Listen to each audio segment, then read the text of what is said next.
Obrar con poder. Ese es Jesús, ese es nuestro Dios, incluso en tiempos de situaciones complejas. Pero en este marco y sobre todo en este día, a mí me llama profundamente la atención lo que estamos celebrando.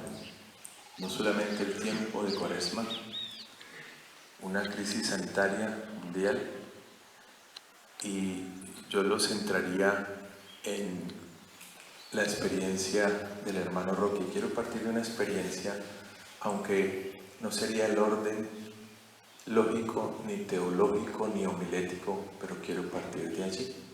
Una experiencia que les compartía a los padres en célula. Y anoche confirmaba, porque pues yo quedé muy inquieto y vengo muy inquieto con esa experiencia que fue inédita y yo podría decir que fue única, o fueron pocas, mejor dicho. Entre lo que vivía el hermano Roque, en alguna oportunidad, pues caímos en la cuenta que él experimentaba, ya teniendo la experiencia de los misterios de la pasión, es decir, los estigmas. En medio de esa experiencia, no sé en qué tiempo ubicarlo cronológicamente, pero él padecía como de ciertas enfermedades.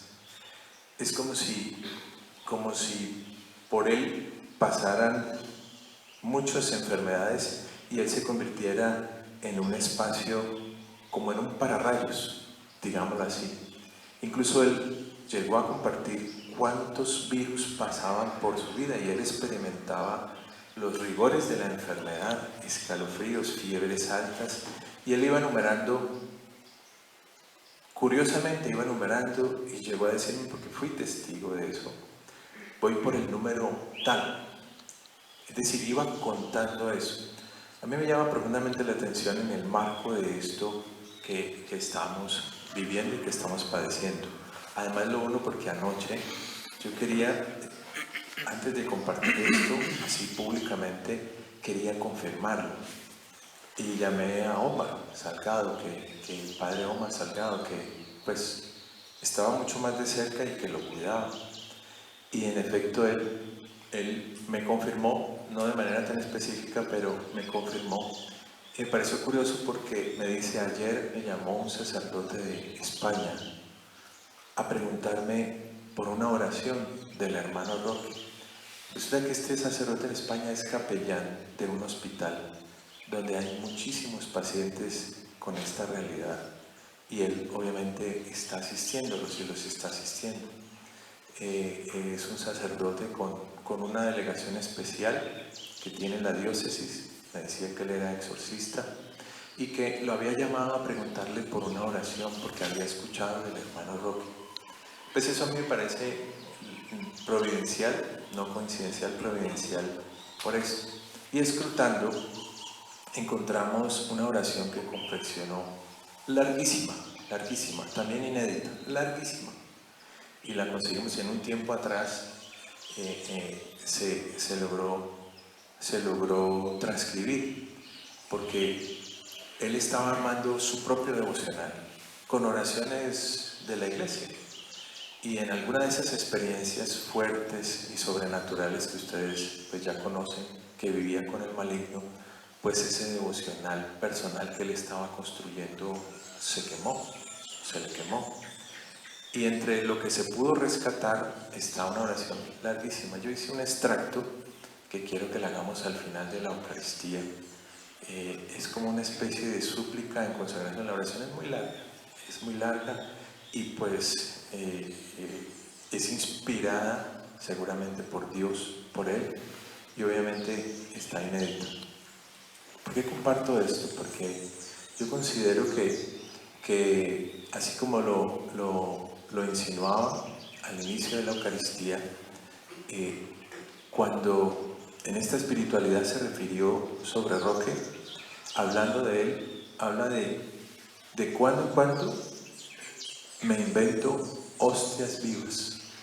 Por eso nos invita a alegrarnos y a regocijarnos, entre otras cosas, Se dirige a nosotros. ¿Y sabe qué nos dice? Nos dice, es una ofrenda de amor. Es una ofrenda de amor para apaciguar las torpezas de muchos de ustedes en esta espiritualidad y en estas comunidades, que viven para mirarse a sí mismos y dejan de mirarme a mí. Él está llamado a mirarme por ellos. En esa perspectiva y en ese marco, y en el marco de la palabra, que llama profundamente la atención, quiero hacer una invitación, siendo yo el primero, y es a que en estos tiempos en que la humanidad necesita ofrenda, que auténticamente lo seamos. Y para eso yo creo que es muy importante ser conscientes, no solamente del momento, del tiempo, de la historia en la que estamos, sino de la convocatoria que el Señor nos ha hecho de manera excepcional. Decía, un consagrado es uno que se ofrenda, pero para uno ofrendarse partiendo de lo que les acabo de contar, es definitivamente indispensable olvidarse de sí mismo y salirse del espejo del protagonismo personal, de la vanidad personal, de la conveniencia personal y del protagonismo personal. Si bien es cierto y es claro, y yo tengo claro, que muchos de los que estamos aquí nos debemos a esa ofrenda de este hermano, también es claro que muchos otros también están esperando nuestra ofrenda. Y más este tiempo, y más la iglesia, y más la humanidad. Porque, ¿saben en qué caeríamos muchos de nosotros? En la vanidad de un protagonismo insulso e infecundo y estéril, que va a redundar simplemente en una insatisfacción y en una irrealización, en una vaciedad y en un sinsentido, que nos va a convertir en lo contrario de lo que estamos llamados. ¿Qué es lo contrario de lo que estamos llamados? ¿Qué es lo contrario de una ofrenda? ¿Quién me dice? ¿Qué será lo contrario de una ofrenda? ¿Qué? Contrario de una ofrenda. ¿Qué se les ocurre?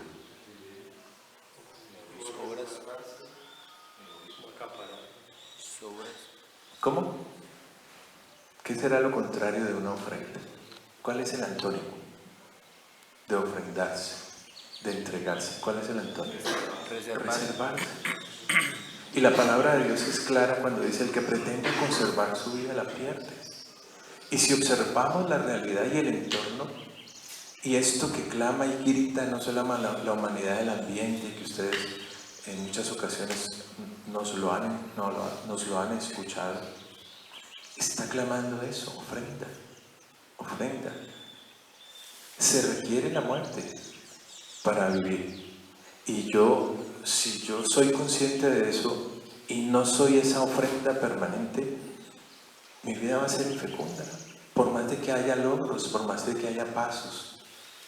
Eso está viviendo el mundo de hoy. Ustedes también ya lo han escuchado como una criatura tan insignificante, que esa es la cátedra más impresionante.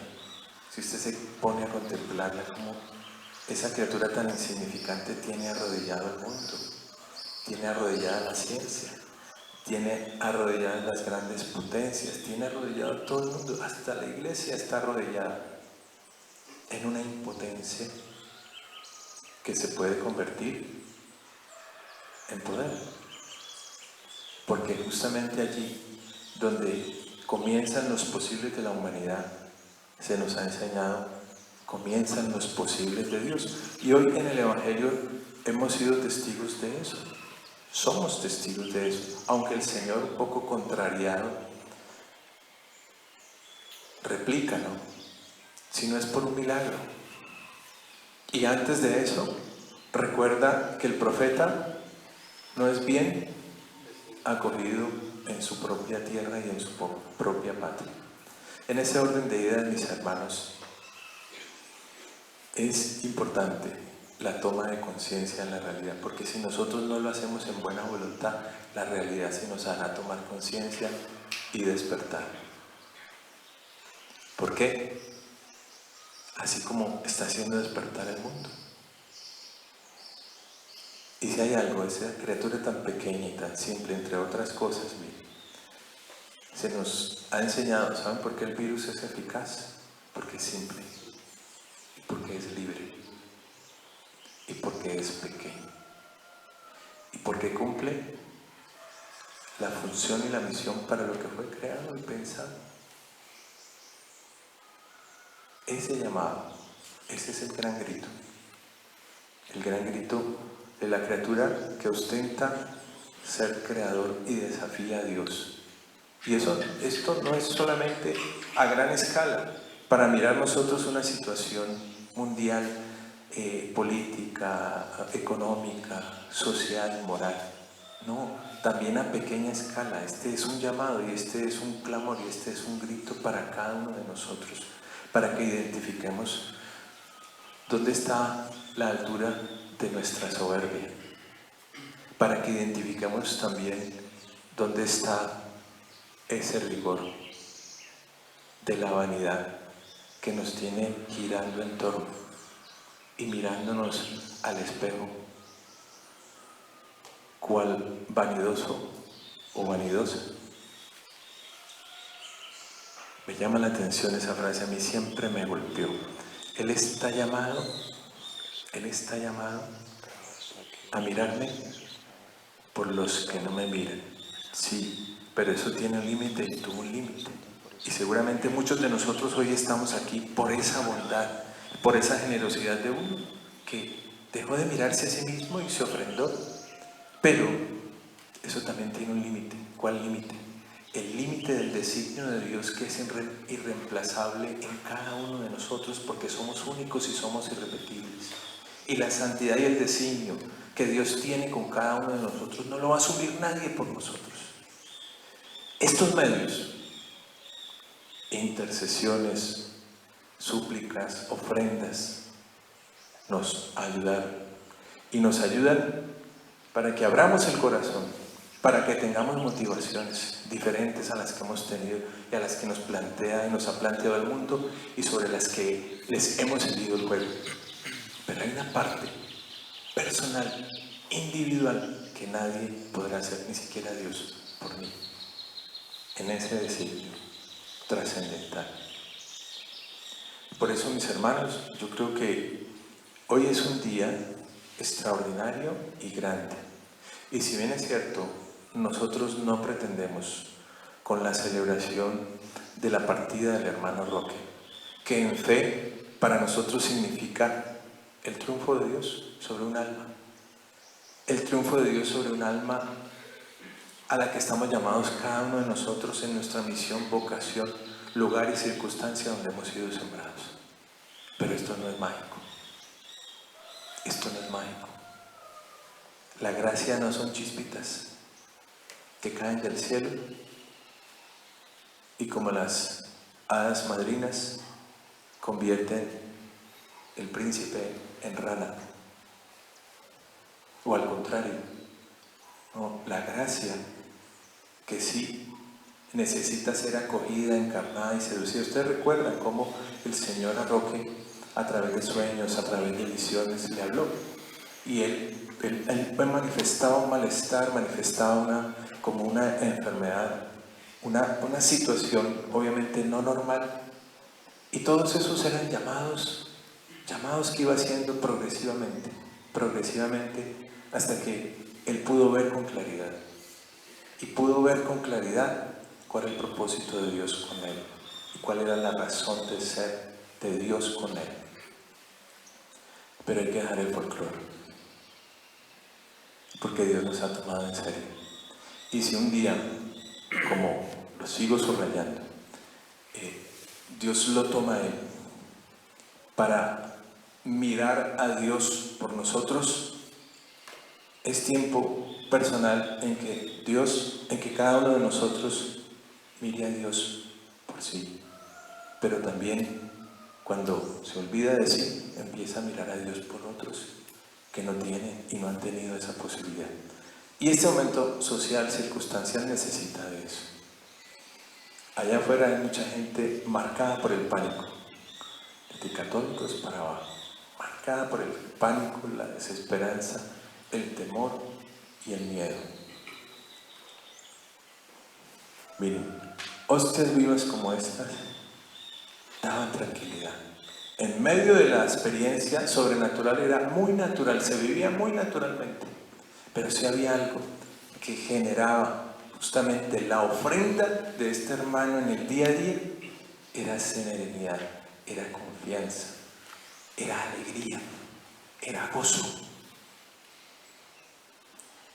Ese es de los réditos que genera el darse. Por eso en la palabra de Dios dice que hay alegría, y hay más alegría cuando uno se da. Uno va encontrando en este camino gente muy insatisfecha, muy insatisfecha. Y esa gente se pregunta, o incluso uno también se ha preguntado, en medio de esas insatisfacciones, ¿y esto a qué se debe? Si yo supuestamente he elegido al mejor y lo mejor, ¿por qué esta insatisfacción? Hay una sola respuesta frente a la insatisfacción del ser humano colocado en situación, pero no en su misión y en su vocación y en su destino. Ese es el precio. El precio de la ofrenda es gozo, es alegría, en medio del dolor, en medio de su sufrimiento, en medio de lo que padecía. Cuando ustedes se enteren de la oración, que está un poco mal redactada, por eso les decía yo, está inédita, van a encontrar el espíritu y el sentimiento de este hermanito muy simple, pero decidido y confiado, y sabía en quién había puesto su vida y su confianza. Por eso, mis hermanos, yo creo que la invitación no es más a darle respuesta al tiempo presente. Y yo le doy respuesta al tiempo presente porque es el único que tenemos. ¿Y cómo le damos respuesta al tiempo presente? Asumiendo con generosidad, con dedicación, con entrega, la vocación que Dios me regaló, la misión que Dios me regaló. Pero ojo, con estar como el narciso, mirándose a sí mismo y buscando la conveniencia y buscando sus espacios, solo para él. Tarde que temprano el edificio se nos cae, como se están cayendo muchas de las torres de idolatría al mundo, a la humanidad, a la ciencia y a la soberbia. Esas torres también se nos pueden caer a nosotros cuando vivo en la fantasía de un yo que se alimenta como se alimenta el virus, y cómo se multiplica el virus, y cómo se agranda el virus. Mis hermanos, la iglesia, el mundo y la realidad personal nos necesitan. Así seamos profetas, no en nuestra propia parte. Así seamos no escuchados. Así seamos no, digámoslo así, queridos. La conciencia del don y de la ofrenda exige una donación. Pero recuerden, yo no elegí vivir para mí. Yo elegí vivir para Dios. Y para eso hay que prepararse. En el día a día. Uno se prepara en el día a día porque usted no sabe cuándo le llega. Cuándo le llega ese momento para el que fue preparado Roque. Si usted ve la historia de Roque, él fue preparado. Él fue preparado para una misión dentro de su vocación. Fue preparado. Llama la atención algo, miren esta historia. La enfermedad de su mamá. ¿Saben qué suscitó la enfermedad de su mamá, verdad? Recordémosla, la que no la han escuchado. Su mamá sufría de cáncer. Y él hace una promesa a Dios. Se van a un santuario, a Bojacá. Y allí en Bojacá hace una promesa a Dios. Y le hace un intercambio, le dice Roque a Dios.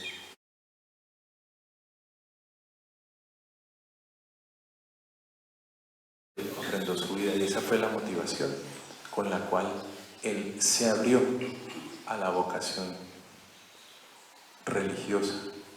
Miren, y así, si usted analiza toda su historia, va viendo unos hilos que Dios va tejiendo, como en cada uno de nosotros, que debe leer su historia e ir como entrelazando y entretejiendo esos hilos que Dios fue preparando para que usted y yo, que hemos sido convocados no a ser monolitos de piedra, ni a ser colocados en una vitrina para la vanidad y el protagonismo, sino para consumirnos, para donarnos, para ofrendarnos. La soberbia es severamente castigada. O mejor, no usemos esa palabra en medio de este pánico. La soberbia es, ¿cómo es que dice en el Magnífica? ¿Que Dios qué? En el Magnífica, bueno, no. Derriba del trono a los poderosos. Dispérsalos, derriba del trono a los poderosos y enaltece a los humildes. Ahí está, algo invisible que nos está invitando. La eficacia del virus está en su simplicidad y en su libertad. Invitación que nos hace el Señor en este día, que es día de regocijo. Alegrémonos por esta ofrenda, sí, pero que nos motiva, que nos sostiene, que nos acompaña. Finalmente, quiero invitarlos a la luz de esta experiencia que el hermano Roque vivió. Su oración de batalla era la coronilla de la misericordia, y es una propuesta para el que quiere. Y surgió también en la reflexión de la célula. La coronilla de la misericordia para combatir el virus.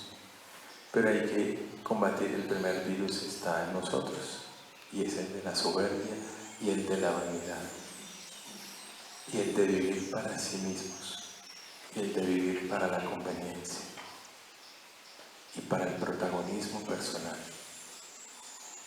Ya es tiempo, nos dice este mensaje a través del hermano Roque, que resuena, ya que miremos a Dios, pero personalmente, y ya que no por Él mire a Dios por nosotros, Él ya lo está haciendo. La fe nos dice, es una criatura glorificada. Es tiempo de asumir lo nuestro en lo personal. Y esta suma de ofrendas, esta suma de simplicidad, esta suma de virginidad, va a construir esta renovación, esta restauración que a todo nivel se le está planteando a la humanidad, pero comienza por lo simple, por la individualidad del hombre, a la colectividad y a las colectividades. Entonces, coronilla de la misericordia, obviamente acompañados, o más bien desde la experiencia vivida por este hermano Roque, que yo la testifico. No está escrita en ningún lado, no está grabada en ningún lado. Puedo decir, y Dios es testigo, que vi cómo él padecía, sufría y vivía la experiencia del pararrayos. Como pasaban virus por él y sentía los rigores de las enfermedades. Entonces, tenemos ahí una alternativa, una herramienta de oración para invitarlo a él. Y sobre todo, para, como ha venido sugiriéndonos, ¿no?, bendecir no solamente los 4 elementos, sino llenarlos de amor, impregnarlos de amor. Eso, en otras palabras, haciendo entrar en el orden y en la armonía de Dios esto que se convirtió en un caos y que tiene confundido a toda la humanidad.